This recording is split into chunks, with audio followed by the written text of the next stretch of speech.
안녕하세요. 해드림 부동산입니다.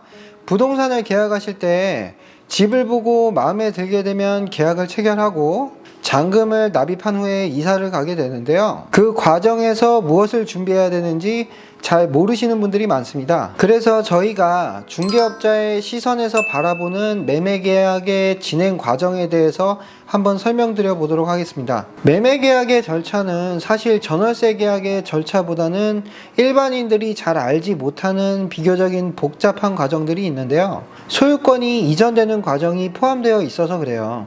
그래서 부동산에 대한 계약이 성사된 이후에 그 계약 내용을 잘 이행을 해서 최종적으로 소유권을 갖게 되는 과정에 대해서 한번 말씀을 드리고, 그 과정에서 매도인이나 매수인은 어떤 준비를 해야 되는 건지도 알려드릴게요. 보통 거래하는 부동산에서 잘 알려주겠지만 거래를 하더라도 중간에 어떤 과정들이 있는지 잘 이해하지 못하시는 분들도 많이 계신데요. 이 영상을 보고 매매계약의 진행 과정에 대해서 이해하는 데 도움이 될 수 있었으면 좋겠습니다.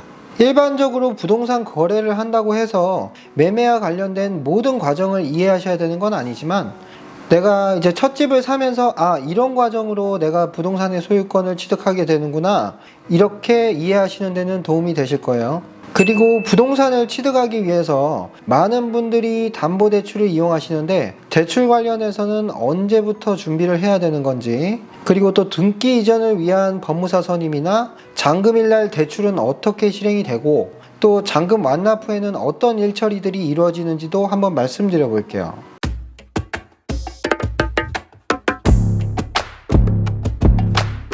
계약 체결에 앞서서 매도 의뢰인과 매수 의뢰인은 계약 내용에 대해 매매 대금이나 세입자의 관계, 그리고 물건 상태, 잔금 일정 등에 대한 계약 조건에 대해서 합의를 하게 돼요. 이렇게 계약 조건에서 당사자의 합의가 있게 되면 중개업자는 계약을 진행하게 됩니다. 중개업자는 계약을 진행하기에 앞서서 등기사항 증명서로 소유권에 관련된 제한사항들을 확인을 하고, 건축물 대장을 통해서 물건에 위법사항이 있는지, 그리고 분양계약서나 신분증 등의 확인을 통해서 본인 신분 확인을 마치고 이상이 없다면 계약을 진행하게 돼요. 계약 진행 과정에서 중개업자는 계약 당사자의 계약을 돕는 역할뿐만 아니라 계약 당사자들이 거래함에 있어서 모든 과정에서 증인이 되기 때문에 아무래도 직접 당사자 간의 계약을 진행하시는 것보다는 거래의 안전성을 기할 수가 있습니다. 또 중개업소를 통해서 계약을 하게 되면 중개업소에 보증보험이 설정되어 있어서 계약 관련해서 만약에 사고가 발생하더라도 보상을 받으실 수 있습니다. 그래서 거래 진행 과정에서 발생되는 담보대출 같은 경우에도 은행에서는 계약 당사자보다는 중개업소 확인을 통해서 해당 거래가 정상적인 거래인지 여부를 판단을 하고, 이상이 없다고 판단했을 경우 대출을 해주는 경우가 많아요. 간혹은 중개업소 없이 직접 거래를 하셨다가 나중에 대출을 알아봤는데 대출이 안 된다고 해서 중개업소의 계약서에 대필이 가능한지 물어보시는 분들도 많이 계세요. 아무튼 여러 조건을 확인을 하고 이제 계약이 성립되게 되면 중개업자는 계약 내용에 대한 정확한 확인을 거치고 계약 절차에 들어가게 됩니다. 계약을 하게 되면 일반적으로 부동산에서 만나서 계약서를 작성하고 그에 따른 계약금을 납입하면서 계약 내용을 확정 짓는다고 생각하시는데요. 최근에는 계약 시에 큰 틀에서 계약 내용에 대한 합의를 하고 그 합의한 내용에 따라 계약금 중 일부를 지급하고 나머지 계약금을 계약서를 작성하는 날에 만나서 지급하는 것이 일반적입니다. 이렇게 계약서를 작성하기 전에 계약금 중에 일부를 지급하는 이유는 계약의 성사라는 것이 대부분은 극적으로 타결이 되는 것이라서 계약금을 납입하지 않은 상태에서의 의사의 합치는 계약 과정에 있어서 상당히 불안정한 단계에 있기 때문이에요. 다시 말해서 계약이 성립되기 위한 요건 중에 계약금의 지급이 필수적인 요건인데, 계약금이 지급되기 전까지는 계약 당사자가 모두 말을 바꾸거나 변심할 수도 있기 때문이에요. 그래서 부동산에서 계약을 위해 만나기 전에 계약에 대한 중요한 부분들에 대한 합의를 마치고 이 합의 내용들을 각각 문자나 전화, 녹음으로 확정을 해서 매수인에게 자료 제공 및 설명을 통해서 계약금 중의 일부를 매도인의 계좌로 지급하게 됩니다. 계약은 요식행위가 아니기 때문에 반드시 서면으로 명시된 계약서가 있어야만 하는 것은 아니에요. 그냥 계약 당사자 간의 매매 목적물이나 거래 대금, 물건 인도일 등에 대한 의사의 합치만 있으면 충분하고요. 그에 따른 계약금이 납입되게 되면 계약은 성립하게 됩니다. 그래서 계약서 작성 전이라도 계약금 중 일부를 매도인에게 계약금조로 납입을 한 경우에는 계약이 성립된 것으로 볼 수가 있어요. 여기서 다른 특약이 없는 경우에 매도인은 전체 계약금의 배액을 상환을 하고 일방 해지가 가능하고, 매수인 측에서는 미납입된 계약금을 모두를 납입을 하고 그 금액을 포기해야지 계약을 일방 해지할 수가 있습니다. 그렇다면 매매 대금이 5억 원인 아파트에 계약금이 그 중에 10%인 5천만 원인 경우, 이 중에 500만 원만 우선적으로 입금을 했을 때 매수인이 계약을 해지하기 위해서는 나머지 4,500만 원을 입금해야지 해지가 가능하다는 이야기가 되고, 매도인은 500만 원에 대한 배액 상환이 아니라 5천만 원에 대한 배액 상환이 되어야지 해지가 가능한 상황이 됩니다. 법률적으로는 이렇기는 한데 이게 현실적으로 굉장히 어려운 부분이잖아요. 매수인이 만약에 계약금 중 일부를 입금을 하고 단순 변심으로 계약을 포기하는 마당에 4,500만 원의 계약금을 더 입금을 하고 그 금액을 포기하라고 하면 매수인 측 입장에서 받아들이기 어려운 게 현실이죠. 그래서 저희는 이런 상황을 막기 위해서 계약서 작성 전에 계약 안내 문자를 발송하게 되는데, 매도인은 기납입한 계약금의 배액을 상환함으로써 계약 해지가 가능하고, 매수인은 기납입한 계약금을 포기함으로써 계약의 일방 해지가 가능하다는 특약을 걸고 계약을 진행을 해서 단순 변심에 따라 계약이 해지될 경우에 발생할 수 있는 문제 해결을 최대한 간소화시키고 있습니다. 이렇게 계약금 중 일부를 납부한 이후에는 계약서 작성을 위해 일정을 잡게 되는데요. 계약 일정을 잡은 이후에는 중개업소에서 만나서 계약서 작성을 하게 됩니다. 부동산에서 의뢰인에게 좋은 물건을 찾아주기 위해 노력을 하다 보면 본인에게 중개 의뢰한 물건뿐만 아니라 저희 부동산들이 이용하는 부동산 정보망에 나와 있는 이제 다른 부동산에 나와 있는 물건을 연결하는 경우도 많은데요. 이 경우를 공동중개라고 해요. 최근에는 본인의 물건만 중개하기보다는 의뢰인의 요구사항에 맞는 좋은 물건을 찾기 위한 노력이 점점 더 많아지면서 공동중개의 비율이 점점 높아지고 있습니다. 그래서 예전처럼 좋은 물건을 찾기 위해서 매수인이 이 부동산 저 부동산 직접 발품을 팔아야 될 필요성이 점점 줄어들고 있어요. 공동중개에서는 매도인 측 중개업소와 매수인 측 중개업소가 각각 본인의 중개 의뢰인에게 중개 행위를 하게 되고요. 이때 계약서 작성은 통상 매도인 측의 중개업소에서 하기 때문에 본인이 의뢰한 부동산이 아닌 다른 부동산에서 계약서를 작성하는 경우도 있습니다.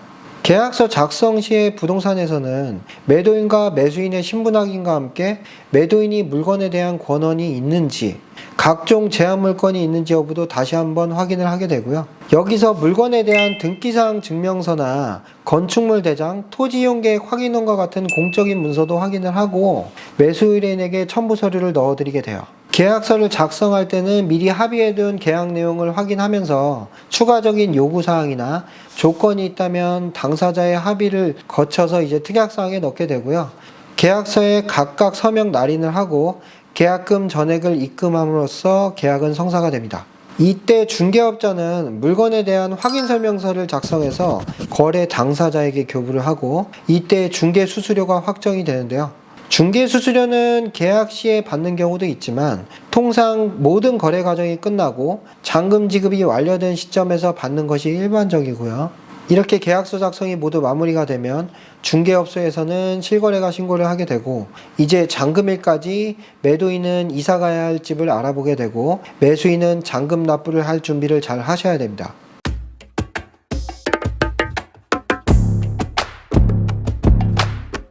정상적으로 계약이 체결이 되고 계약서 작성까지 모두 끝나고 계약 내용이 확정이 되었다면 매도인은 계약 내용의 이행을 위해서 이사 준비를 해야 되고, 매수인은 중도금 있는 경우에 중도금을 납입하고 잔금일까지 매매 대금의 전액을 준비해야 됩니다. 통상 아파트 매매에 있어서 전액을 현금으로 주고 구매하시는 분들은 많지가 않고 대부분 은행 대출을 받아서 매매 잔금을 많이들 치르시는데요. 은행에서 부동산 담보대출을 받기 위해서는 중개업소에서 작성한 매매 계약서가 필요합니다. 그런데 덜컥 계약을 했다가 담보대출이 나오지 않는 경우 상당히 큰 문제가 될 수 있기 때문에 최근에는 대출 관련 규제가 많아짐에 따라서 대출 관련 내용을 미리 확인하고 계약을 진행하는 경우도 많아요.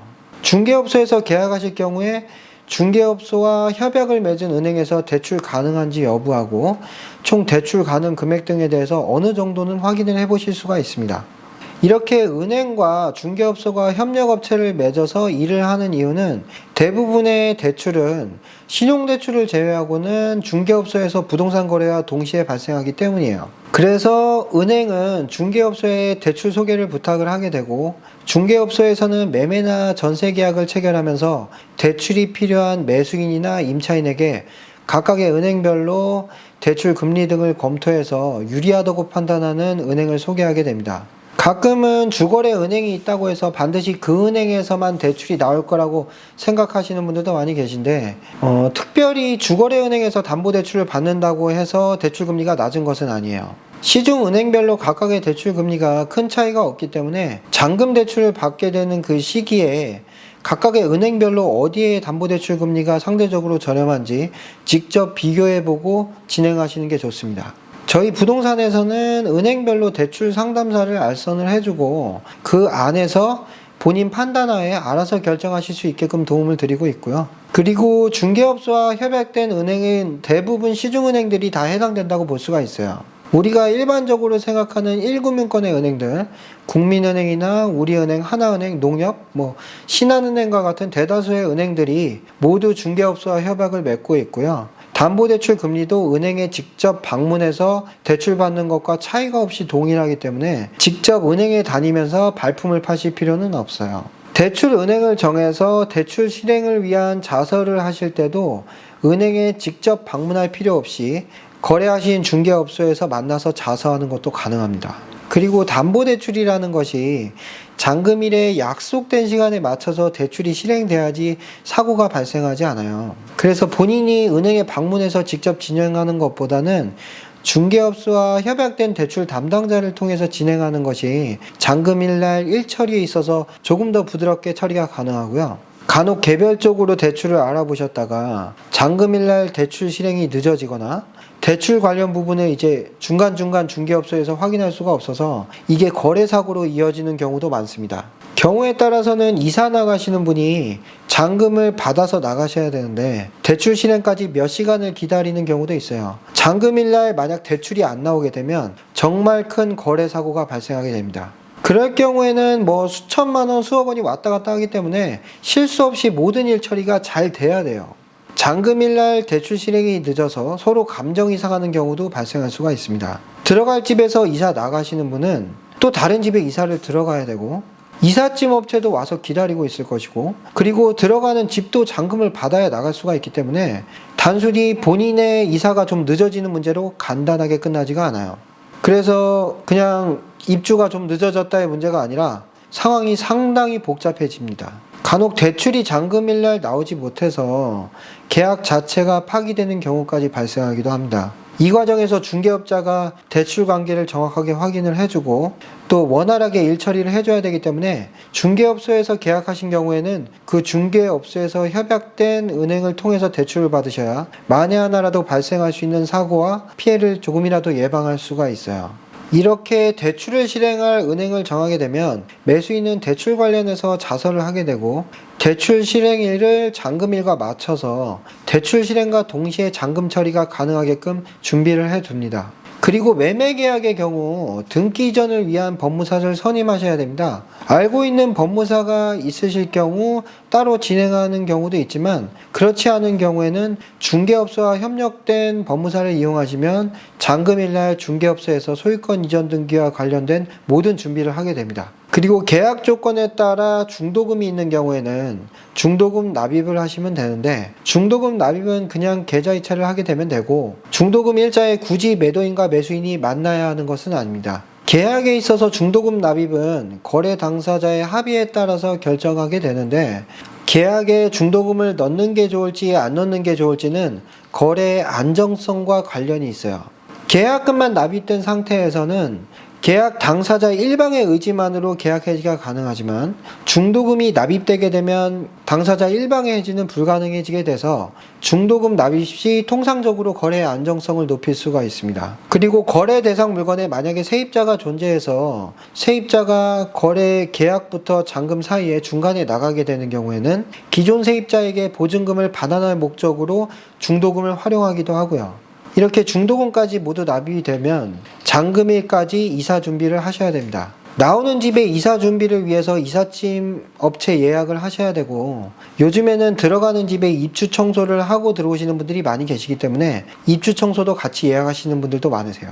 잔금일 날은 이사가 나가고 바로 이사를 진행해야 이사업체도 다음 이사를 준비할 수가 있기 때문에 같은 날 짐을 뺀 상태에서 입주 청소를 하는 것은 좀 어려운 경우가 많습니다. 그래서 매도인이 짐을 미리 뺄 수 있는 경우에는 매도인과의 협의를 통해서 입주 청소를 진행하시면 되고요. 매수인이 잔금날 바로 입주하지 않으셔도 되는 경우에는 잔금 이후에 입주 청소를 진행하고 나서 입주를 하시면 됩니다. 이렇게 하게 되면 모든 입주 준비는 끝이 나고요.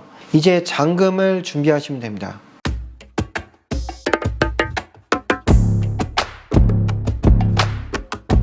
잔금날에는 부동산에서 안내한 필요 서류들을 준비를 하시고 부동산에서 만나서 잔금을 진행하게 되는데요. 우선 기존에는 집 상태를 확인할 때 짐이 들어가 있는 상태에서 집 상태를 체크하셨다면 잔금날은 매도인의 이삿짐을 모두 뺀 상태에서 매도인과 매수인 그리고 중개사가 함께 방문해서 공실 상태에서의 집 상태를 체크하게 됩니다. 아무래도 거주 중인 집의 경우 장롱이나 침대와 같은 여러 가지 가구들이 있는 상태에서 집 상태를 세세하게 체크하는 데는 좀 현실적인 어려움이 있기 때문에 저희 부동산에서는 잔금일 날 공실 상태에서의 집 상태를 꼭 확인하고 진행하고 있어요.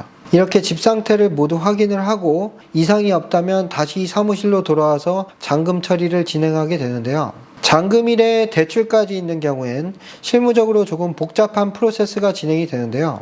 잔금일에는 소유권 이전 절차와 담보대출 채권 확보를 위한 근저당권 설정, 그리고 기존 주택에 설정된 근저당권이 있다면 기존 대출을 상환하고 근저당권 말소까지 모두 접수가 되어야 돼요. 이 모든 과정이 잔금 처리와 동시에 이루어진다고 보시면 되는데요. 이 업무를 위해서 부동산의 소유권 이전 등기 법무사가 방문을 하고 대출을 받으셨다면 근저당권 설정을 위한 은행 법무사도 방문을 하게 됩니다. 매수인이 은행에 담보대출을 했을 경우에는 은행은 기본적으로 부동산의 소유권이 이전된다는 가정과 기존의 주택에 담보대출이 있는 경우에는 담보대출이 잔금일날 모두 상환된다는 가정을 깔고서 대출을 진행하게 돼요. 그래서 기존 대출에 담보대출이 상환이 되면서 소유권이 이전이 되고 그리고 여기에 담보대출이 실행되고 근저당권이 설정되는 것이 모두 같은 날에 이루어져야 됩니다.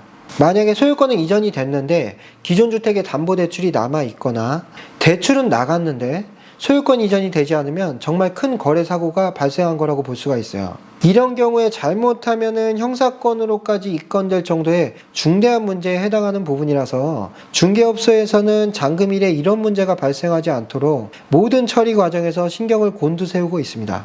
잔금일에는 법무사가 기존 매도자의 대출이 있을 경우 잔금일을 기준으로 상환할 원금과 이자를 알아서 오게 되고요. 통상 매수자의 담보대출은 매도자의 계좌로 입금되게 됩니다. 이제 매수인이 담보대출금을 제외한 잔금을 모두 완납하게 되면 매도인은 가지고 있던 담보대출을 상환하게 되고 그 사실을 확인한 매수인 측 법무사는 근저당권 말소와 함께 소유권 이전 등기를 진행하게 됩니다. 그리고 은행 측 법무사에서는 다시 매수인의 새로운 담보대출 확보를 위한 근저당권 설정을 하게 되는데 이 모든 것이 같은 날에 동시에 이루어지게 됩니다. 등기 접수를 하게 되면 통상 일주일 정도면 등기권리증이 나오게 되는데요. 그때 등기부를 확인해 보게 되면 매도인에서 매수인으로 소유권이 이전이 되어 있고 등기부상 새로운 근저당권이 설정된 상태로 등기권리증이 나오게 되는 거죠. 매도자분들의 경우 한 차례 이상 매수하는 과정이 한번 있었기 때문에 잔금일에 벌어지는 이 프로세스를 어느 정도 이해하시는 분들이 많으신데요. 이제 주택을 처음 해서 매수하시는 분들은 이 부분들을 잘 몰라서 궁금해하시는 분들이 많습니다. 그렇지만 매매계약을 체결하시는 모든 분들이 이 복잡해 보이는 과정을 정확하게 인지하고 계셔야 되는 건 아니에요. 복잡한 일은 중개업자와 법무사가 모두 처리해 줍니다. 그래서 매수인은 그냥 잔금일에 대출이 오전에 잘 실행이 되는지, 그리고 납입해야 될 잔금을 잘 확인하고 계시면 돼요. 그리고 매도인으로부터 입주 품목이나 키를 전달받고 그날은 이사하는 데만 집중하시면 됩니다. 이렇게 잔금까지 모두 완납이 되면 부동산에서는 관리비 정산에 들어가게 돼요. 관리비는 잔금일을 기준해서 잔금일까지는 매도인이 납부를 하고 그 이후부터는 매수인이 납부하게 됩니다. 중개업소에서 미리 정산 금액을 받아두고 있기 때문에 매도인과 매수인은 그냥 정확한 금액만 정산하시면 되고요. 이렇게 잔금과 각종 공과금 정산이 모두 끝나게 되면 매도인은 공동현관이나 세대현관 카드키나 그 밖의 입주 품목들을 모두 전달받게 되고요. 전달받은 입주 품목을 받고 아파트 단지에서 대기 중인 이사업체의 이삿짐이 이제 들어가게 되는 거죠. 그리고 나서는 계약서를 가지고 동사무소에 가서 전입신고를 하면 됩니다. 매도인의 경우 잔금을 받고 또 본인이 들어갈 집에 가서 동일한 잔금 처리를 하게 되겠죠. 이렇게 잔금날은 살던 집에서 나와서 또 다른 집에 들어가야 되고 그 집에 살던 사람도 또 살던 집을 나와서 다른 집에 들어가야 되기 때문에 모든 이사 절차가 다 물려 있어요. 그래서 경우에 따라서 본인이 이사 나오는 집에 잔금 처리가 늦어져서 새로 들어가는 집에 잔금 시간이 늦어지는 경우도 있고, 잔금날은 이사와 관련된 여러 가지 일 처리를 하게 되기 때문에 본인의 의지와는 무관하게 정확한 시간 약속이 지켜지지 않는 경우도 많이 있습니다. 이렇게 해서 잔금 절차까지 모두 끝나게 되면 입주 잘 하시고 시간이 지나면 등기권리증을 받으러 부동산으로 나오시면 돼요. 보통 등기권리증이 나오게 되면 드디어 내가 이 아파트를 소유했구나 이렇게 하면서 기뻐하시는 분들도 많이 계신데, 사실은 잔금날 모든 처리가 끝나고 등기권리증만 조금 늦게 나오는 거예요. 그리고 매도인은 매매한 주택에 양도 차익이 발생했다면 비과세 조건 해당 여부에 따라서 양도세 신고를 양도일이 속한 달의 말일로부터 2개월 내에 하시면 되고요. 이렇게 되면 매매와 관련된 모든 절차는 끝이 납니다. 이렇게 매매 절차와 관련해서 거래 당사자는 무엇을 준비해야 되고, 또 대출 준비는 언제부터 해야 되는지, 그리고 잔금날 어떤 일들이 벌어지는지에 대해서도 설명을 드려보았어요. 영상을 최대한 이해하기 쉽게 설명드려보고자 풀어서 설명드리긴 했는데 처음에는 조금 이해가 어려우실 수도 있지만 이 과정에 대한 어느 정도의 이해만 있어도 매매 계약을 함에 있어서 내가 처음 부동산 거래를 한다는 막연한 두려움은 없지 않을까 생각합니다. 아마도 우리나라에서는 부동산 거래라는 것이 보통 사람들에게는 살면서 하게 되는 가장 큰 거래가 아닐까 생각합니다. 그래서 거래 과정에서 발생하는 문제들이나 이해관계에서 민감하게 반응할 수밖에 없다는 것도 알고 있고, 또 중개업자가 이해관계가 다른 매도인이나 매수인 모두를 만족시키기가 어렵다는 점도 알고 있습니다. 그래도 많은 중개사분들이 중간에서 컴플레인을 들어가면서 이제 계약부터 잔금까지 매도인과 매수인이 웃으면서 계약을 하고, 또 이사 나가면서는 서로 덕담하는 모습을 보기 위해 많은 노력을 하고 있습니다. 이번 영상은 여기서 마치도록 할게요. 감사합니다.